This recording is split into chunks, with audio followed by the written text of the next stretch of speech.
I was diagnosed nearly 12 years ago with a rare terminal cancer.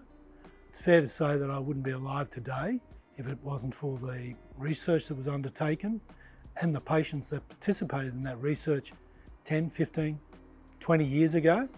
If I were a researcher and I was interested in running a clinical trial, so say for example I'm looking at women who have had breast cancer and that also had a lumpectomy, and I was looking at introducing a new immunotherapy drug, I would need to know how many women had been diagnosed with breast cancer over, say, the last 2 years, and I'd also need to know how many women had had a lumpectomy also. So by using this tool, I can understand how many women presented with both of those important inclusion criteria for my study over that 2-year period. And what that will tell me is if there are enough women that are meeting the eligibility criteria of my research to be able to make my study feasible.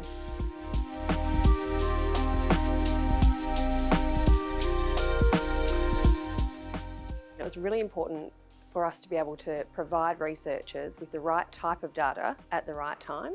Researchers can spend a significant amount of time applying for data. They have to go through approval phases, ethics approvals, and this can take months and up to years before they even know whether the study is feasible. And now it's almost instantaneous.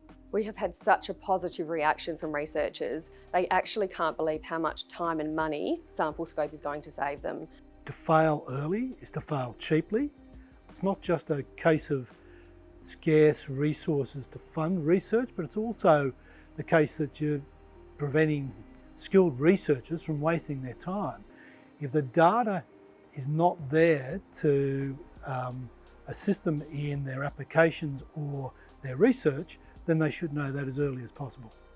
So using the SampleScope tool, I would just enter my study's inclusion and exclusion criteria, and within 10 days I would receive a result.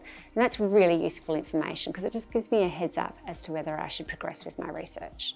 SampleScope queries are submitted to data linkage units, which are based in state health departments, and they hold routinely collected administrative data sets such as births, deaths, emergency department data, hospital data, disease registries. So the data already exists. Data linkage units operate under strict privacy safeguards.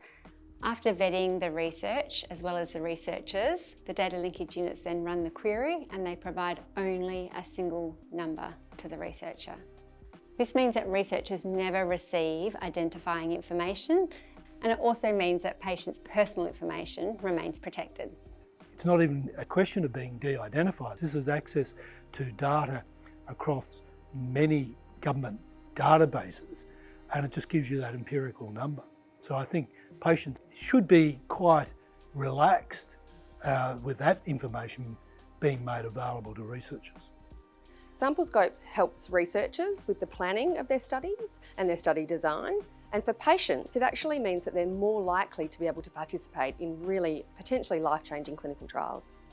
It's a very personal decision for a patient and their family to decide to do a clinical trial. It's not something you do lightly. I mean, it's a real commitment, not just in terms of the time and the energy involved and the costs, but there's also risks involved. I mean, you may have to go on to a novel experimental treatment. So if you go on a clinical trial, you really want to be sure that the trial you're consenting to has a real chance of advancing knowledge or treatment outcomes. I think SampleScope is a great initiative. It respects patients' time and commitment, whilst at the same time providing researchers with a real opportunity to develop improvements in patients' care.